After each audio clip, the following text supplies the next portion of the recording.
Udah, Miss. Halo adik-adik kelas 8 SMP.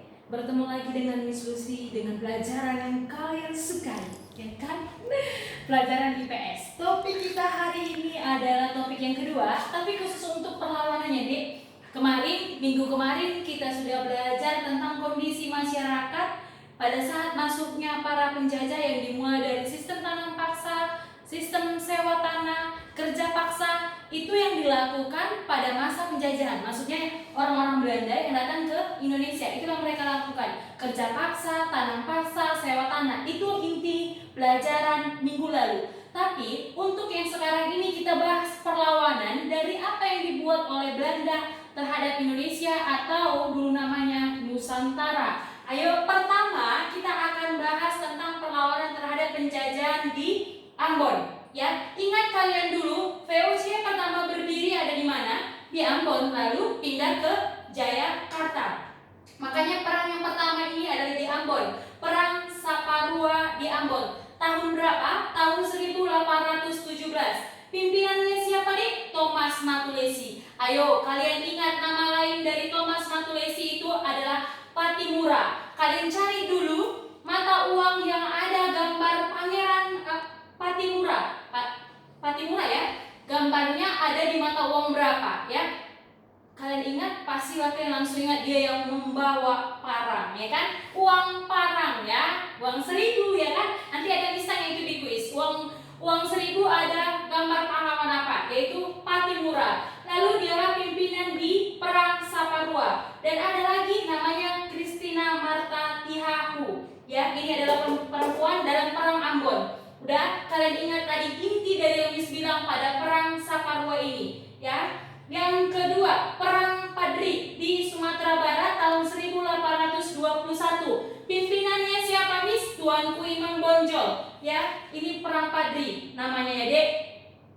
Yang ketiga, perang Diponegoro tahun 1825. Miss ulangi sekali lagi, ini perlawanan terhadap penjajah atau kolonialisme. Kolonialisme adalah paham mereka untuk menguasai rakyat dan sumber daya alamnya. Tapi beda dengan monopoli yang dilakukan dengan VOC.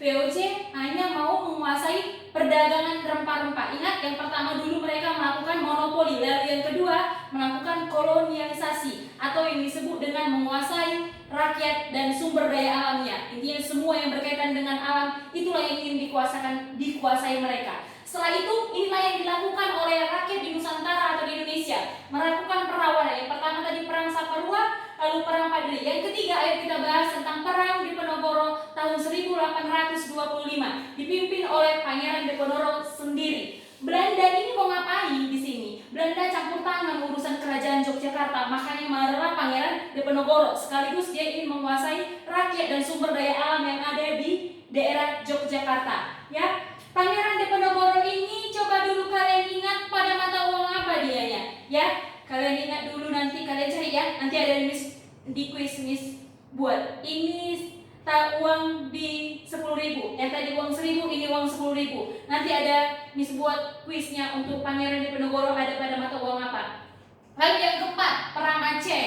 Perang Aceh ini terjadi 1871 akibat dari Belanda yang ingin menguasai kerajaan di Aceh. Jadi mereka melakukan pertempuran di depan Masjid Baitur Rahman di Banda Aceh, di pusat kota Aceh, ya, atau provinsi Aceh ini, Banda Aceh.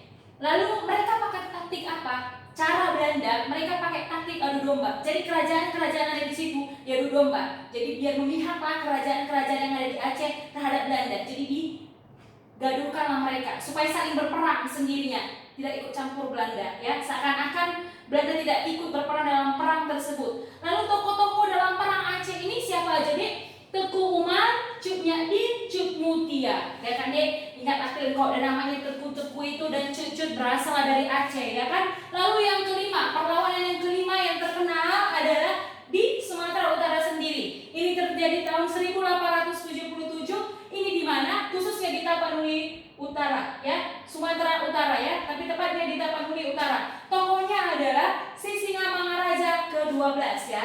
Ada patungnya di daerah mana nih, Dek? Ya, di Kota Medan ada patungnya di daerah Jalan Sisingamangaraja. Harus tahu itu ya, Dek. Lalu perangnya ini terkenal namanya Perang Batak, ya, Dek.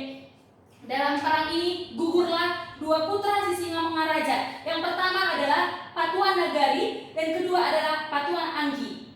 Oke, sampai sini dilihat-lihat dulu, diingat-ingat lagi apa yang sudah Miss bilang tadi. Kita lanjut yang keenam, Perang Banjar. Perang Banjar ini ingat aja, Banjarmasin. Banjarmasin ini terdapat di Kalimantan. Kalimantan apa? Kalimantan Selatan. Ya, pimpinannya adalah Pangeran Antasari. Tahun berapa perang ini Miss terjadi? Tahun 1859. Miss, permasalahannya apa? Belanda ini namanya dia mau menguasai sumber daya alam dan rakyatnya.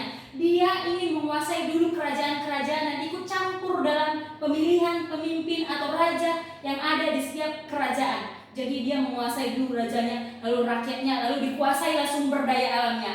Lalu yang ketujuh, yang terakhir ini ya dek, jangan bosan dulu ya. Perang Jagaraya. Perang Jagaraya ini ada di Bali. Permasalahannya apa Miss? Ini hak perairan ya dek. Masalah apa? Masalah tempat bersandar kapal mereka ini pun dipermasalahkan oleh mereka. Namanya nanti yang dipermasalahkan mereka ini namanya hak tawon karang. Yang berhubungan tadi Miss bilang masalah pelabuhan atau tempat bersandarnya kapal-kapal mereka dalam perdagangan atau dalam mencari rempah-rempah.